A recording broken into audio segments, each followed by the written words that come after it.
Hello viewers, ఈరోజు రొయ్యి పొట్టు కారం ఎలా చేయాలో చూద్దామండి. ఇసుక లేకుండా మార్కెట్లో నుంచి మంచి రొయ్యి పొట్టు తీసుకొచ్చాను. దాన్ని మొత్తం శుభ్రం చేసుకున్నానండి. చెత్తా చెదారం అన్నీ తీసేసాను.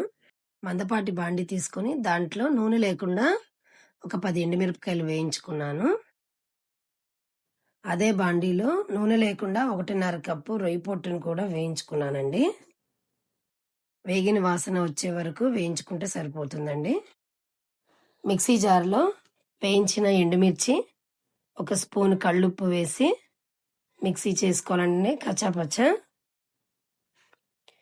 వేయించిన రొయ్యి పొట్టు కూడా వేసి కచ్చాపచ్చా మిక్సీ చేసుకోవాలి. పంటికి తగిలితే చాలా రుచిగా ఉంటుందండి.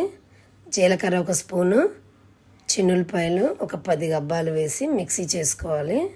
వేడివేడి అన్నంలో రొయ్యి పొట్టు కారం నెయ్యి వేసుకొని తింటే చాలా రుచిగా ఉంటుందండి. పిల్లలు పెద్దలు చక్కగా తినొచ్చండి.